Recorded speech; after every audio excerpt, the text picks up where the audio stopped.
Can you hold my phone? I don't want it on me.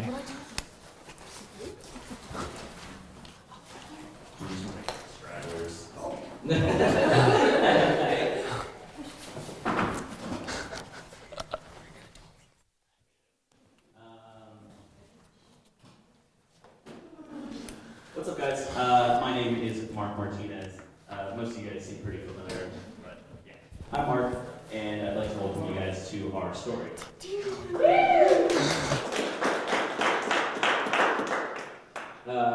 Pretty much what we do here at Our Story is we like to think that we are an open forum for students to come and share their stories, and in sharing their stories about their lives and their struggles and what they've been through, not only them grow as people, but also us as an audience grow from hearing other people's struggles and what they've been through in life, and hopefully feel a sense of empowerment with that. Give me a slide.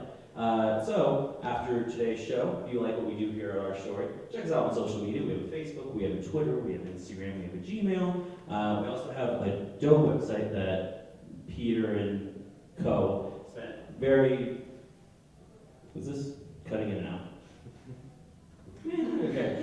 Spent a lot of time on, and yeah, check out our website. If you'd like to speak, if you'd like to see this event replayed or previous events or yada yada yada, hit us up on our website. It's dope. Don't make us waste our time.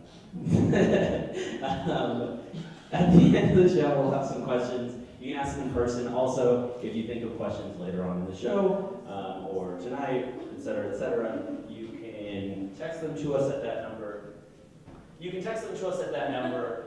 Or you can hit us up on Facebook, etc., and we'll make sure that your questions get to whoever they are for. As far as just little guidelines, don't distract this person, silence your phones, but you're totally allowed to film and take pictures and whatever. More than encourage that social media promo, but yeah, just don't be rude about it, flash off, you need to take a call, you need to go to the bathroom, just be as polite about it as you can, because just keep in mind it's kind of difficult to get in front of people and talk. Yeah, give me the slide. So, this is our story, like I said. Before we get into today's show, we actually have a presenter from ASUN that is going to talk to you guys a little bit about resources and stuff like that. So if you guys could put your hands together for her.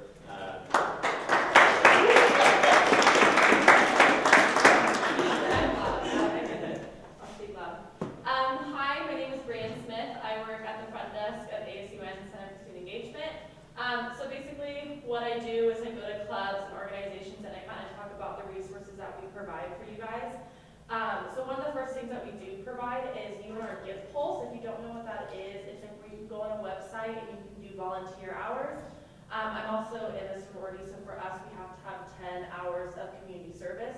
So for me it's a good way just to go online, type in something I want to do, like I can go to any school, any high school, I can do like races, like 5Ks and stuff like that, and volunteer and have all my hours done in like one weekend. So that's a really good resource to have, especially as a club.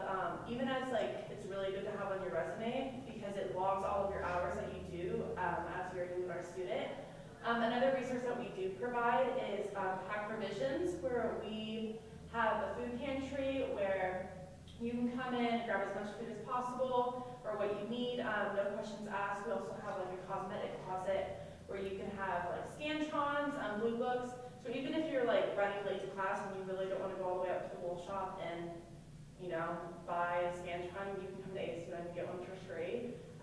They start getting pricier the more that midterms and finals come around. We're also college students, so we know that financially it does get hard. Not all of us can work, as sometimes we just our lives just doesn't balance out like that. So you can come in, we have clothes, we have fresh fruit, fresh meat, but sometimes those are like first come, first serve since they do go bad. And also another thing that we do is we do the Silver Paul Award for ASU, and basically what it is that you can nominate one of your peers, you can even nominate a club, or you can even nominate like a professor if you desire. And basically what it is, it's like someone who's like outstanding or goes above and beyond, you can nominate them. And if all of a sudden that they do get reached out to, you can win huge scholarships. You can win money for your organization. You can also be recognized. It's really good. Again, on resumes, it's really good outside of college. So those are just some of the things that UNR does provide. Does anyone have any questions about UNR? I mean, ASUN. I don't know why I said UNR. Does anyone have? Okay, perfect. That's all I have. Thank you for your time.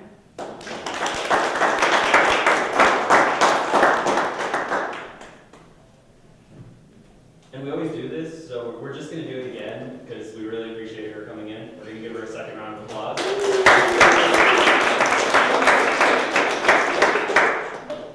Okay, so now almost on to today's event, not quite.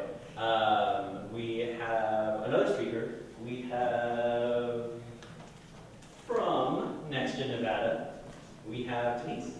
Welcome her.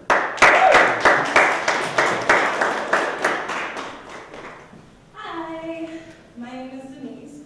I'm a senior here. My majors are sociology and economics.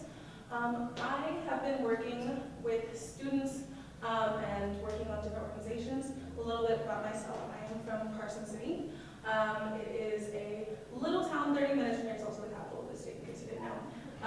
And I grew up as a queer brown woman in a primarily white, racist, and homophobic city. And so when I grew up and when I got here, I decided that I wanted to work against the things that were repressing me, that were working against me.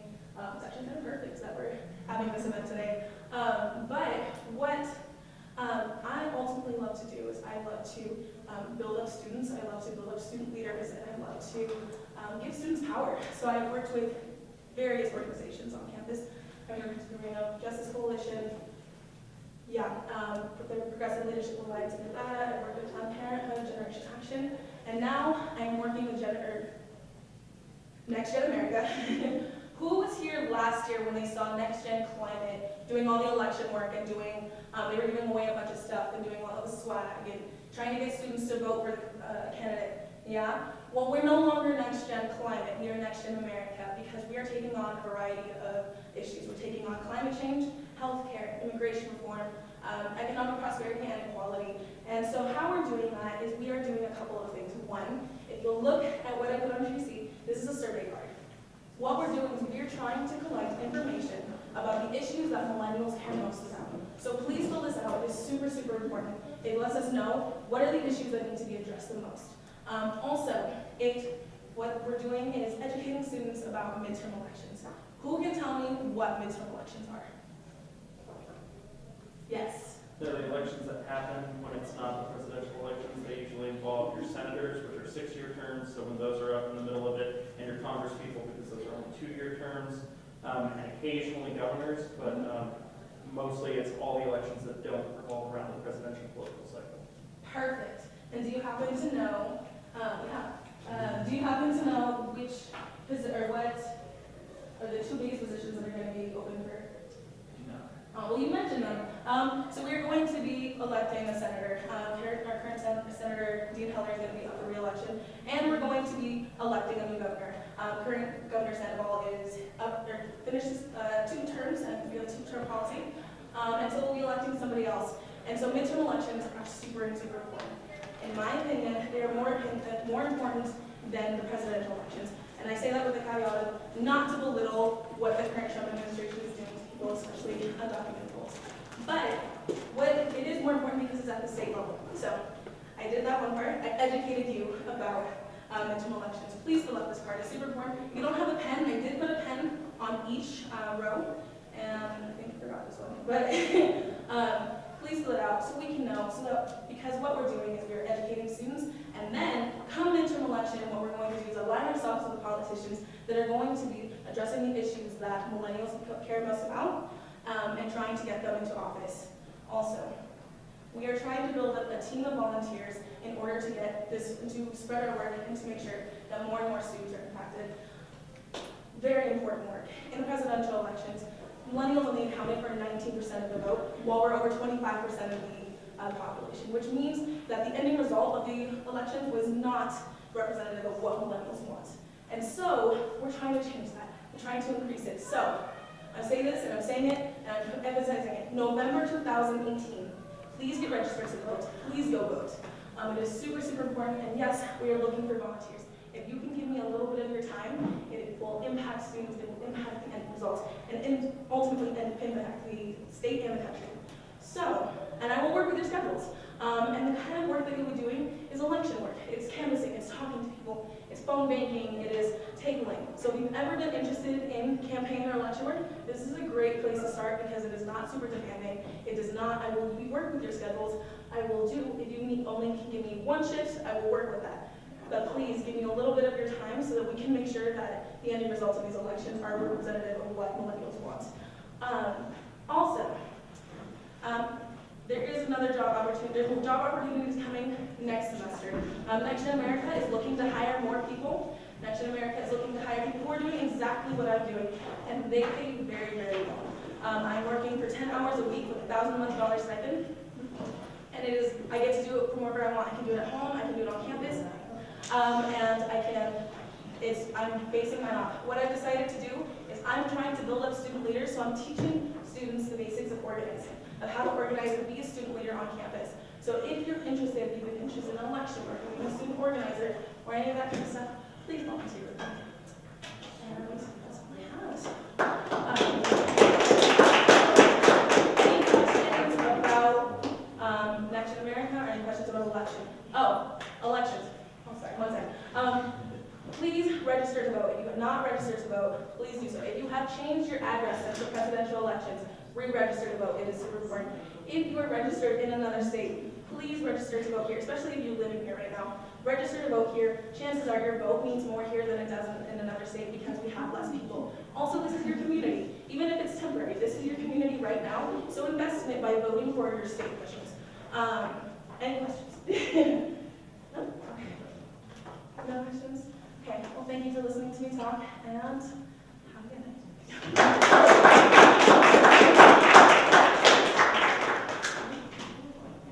And one more time.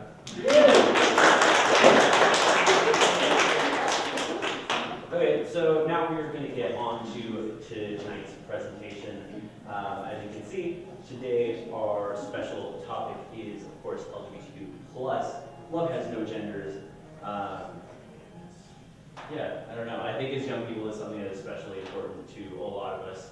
So I'm really glad to be here put together tonight and at this event in general. I just want to introduce tonight's speaker, Sam.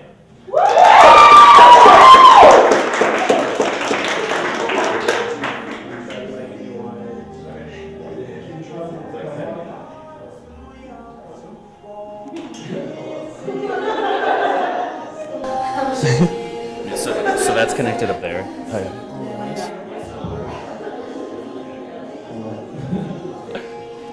Cool. All right, well, hey everyone, how's it going? Hi, you guys look great. All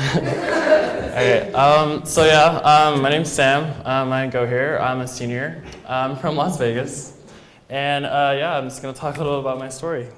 So first I'm going to kind of start from the beginning, or kind of before the beginning, with my parents. So my parents are a mixed race couple. My dad's black, my mother's white. And before they met each other, in high school, they both converted to Christianity.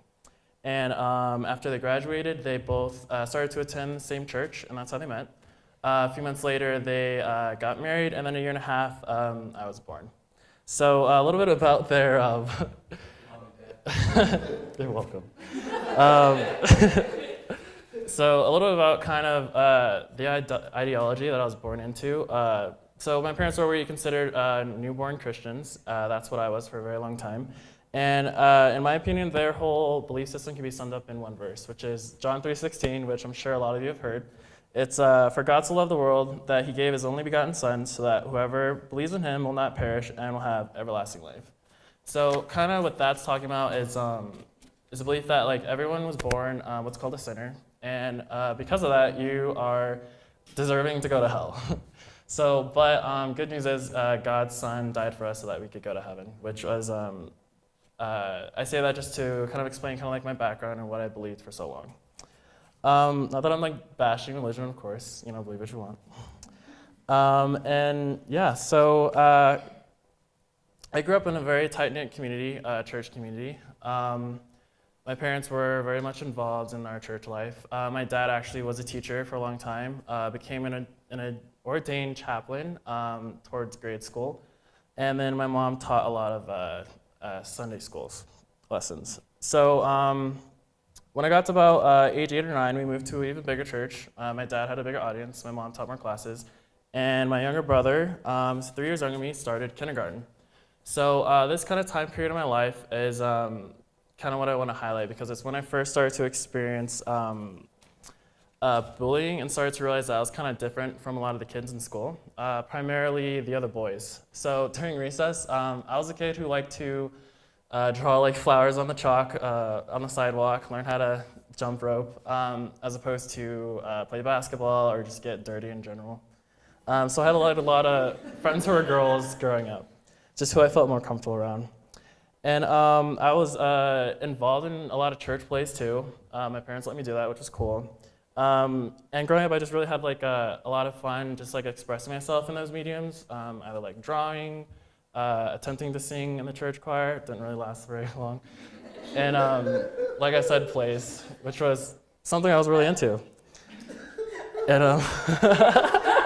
it happened, okay. So yeah, so like I mentioned before, this was around the time where I started getting bullied, not at church, but at school. So I remember specifically during recess, I was talking to one of my friends on this like soccer field. No idea what we were talking about, but this girl behind me turned around and had this like disgusted look on her face. She's like, "Oh my God, are you gay?" And I was like, "What? No, like, what is that?" And I knew what she meant. Like I knew what gay was, obviously. I was old enough to know, or thought to know that, gay was wrong and, it was a sin in the eyes of God. So it's like, hell no, I love God, why don't you, Yeah, so this kind of, from like that age into middle school is kind of where I started to get really self-conscious about how I came off to people, meaning, effeminate. I was kind of careful not to do things for people to like question me because it was just really awkward for someone you don't know just to ask you something so personal. And so that kind of brings me to middle school. So middle school was a little difficult. I mean, when is it not for anybody? I don't care who you are, it's just not a very fun time. But during that time is when I really started to notice like the differences between me and my peers. One specific moment, which this might be TMI, but who cares, it's my story. You guys decided to come. So, okay, bear with me. So one morning I wake up crying my eyes out because the night before I had my first sexual awakening, my first wet dream. Sorry, Mom. And so I woke up crying, ran to my parents' room, just immediately told them what happened. I was just like, I don't know what's going on, like I don't know what I did. I started crying. I was really apologetic, like I'm sorry, like I really don't know what's going on. And so my mom's just like embracing me, and my dad just quietly left the room without saying a word.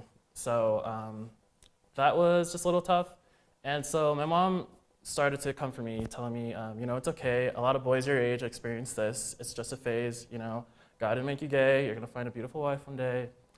Probably not, but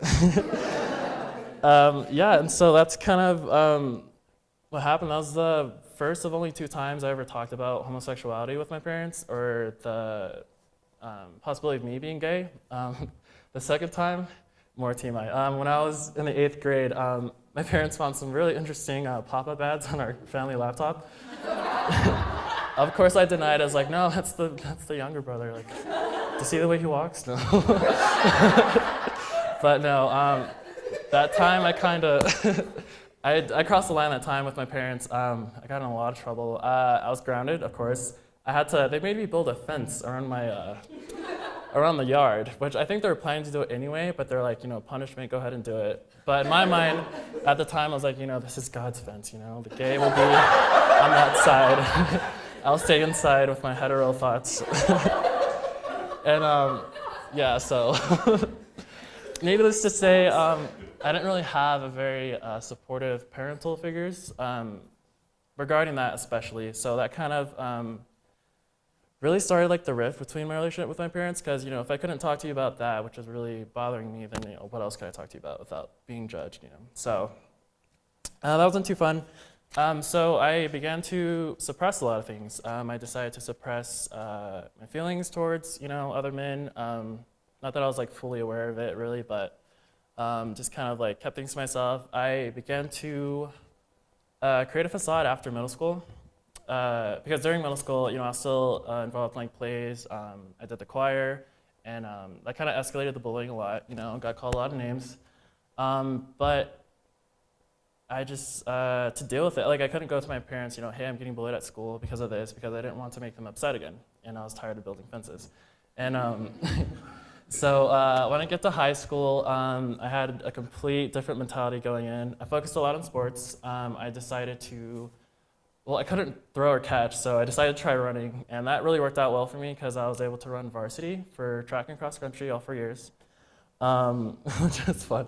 And then, but yeah, so high school was a really kind of lonely, just because of just this like habit that I had at that time of like suppressing a lot of things and just not feeling that like a lot of people don't understand what I was going through. So I'm trying to collect my thoughts here. So yeah, so that really didn't help out because so in high school I had my first crush. I didn't know it was a crush at the time because I just felt really awkward towards this person. So kind of backstory, one day after lunch, this was freshman year, I was walking up these stairs to go to my class. And then out of nowhere, there's this just really tall, handsome man just walking in front of me. And then he turns around and we have just like uncomfortable eye contact. Like, this is the first time I ever felt this. Didn't really know what to kind of make of it. And I just immediately started avoiding this person. This person was just like on my mind a lot, and I just really was like conflicted as to like what this was. And I didn't realize till later that it was initially a crush. But the reason I bring that up is because this kind of experience really made me kind of like deep inward, like why don't I feel the same way with my friends who are girls, who are really pretty, but I just don't feel, nothing's going on there for me. But yeah, it's this stranger who I kept seeing for like every single grade level, and then had a class with him, just really made me question a lot of things. So in that, I kind of internally hated him, even though I never said 2 words to him. But yeah, that's kind of how that went. But closer to graduation, I decided that I wanted to attend a Christian university. It was called Grand Canyon University, and it was in Phoenix, Arizona. And the mentality behind that was like, yeah, I should probably surround myself with a lot of like good, like Christian people, so that I would be able to kind of deal with like these silent thoughts in my head, that I was just really still struggling with, thinking that I was getting better with it. So I applied, got accepted, was talking to the recruiter, getting like my dorm figured out, financial aid, the whole 9 yards. And everything was going good to graduation up until like the payments were starting to be due. I had my stuff figured out. I was like really waiting on my parents to like, come up with like the money, the funds and everything. And it just really wasn't working out. I was getting really frustrated. Primarily with my dad, because I just felt like he wasn't supporting me, and two, like my education just wasn't one of his priorities. And so that kind of like started another rift between me and my parents. I was just like, well, this sucks. Like I really want to go. I really want to leave. And what I was really trying to do was just escape my situation. I just wanted to escape my household, where I was just feeling judged. Just didn't really feel safe there. So that's kind of what the background about that was. So long story short, that fell through. Couldn't go to that university. And then I asked my dad if he was able to pay for my classes for a community college in Vegas. And he said, I don't know, we'll see. And I was just like, wow, that's kind of a slap in the face. Like, I really want to go to college. And so that summer after high school, before college, particularly was really hard. Not only was kind of accepting the fact that, yeah, like I'm not going to be able to go. I just like a lot of other things was coming up. Like, just really feeling just like alienated from my household, not feeling like I had anyone who I could just really open up to about what's going on. And so to kind of like as like self-care, as like a self-therapy method, I'd go on a lot of runs at night. was a good night because it was still like 100 degrees during the summer, but I did it. And okay, so one night was, I had particularly a lot going on in my head. It was kind of after a conversation with my dad saying, you know, hey, like, why don't you like help me out with this? And then him just, you know, shutting me down about it. And so I come home, like the runs didn't really help. I was still like frustrated, like still had a lot of adrenaline. Went upstairs to take a bath, and then I, you know, got undressed, looked in the mirror, and just like stared at myself for a really long time. Up in that point, I was kind of listing off all my issues. I was like, you know, I'm not close with my parents. I can't go to college, and just different things where like I kind of like blamed my same-sex attraction to.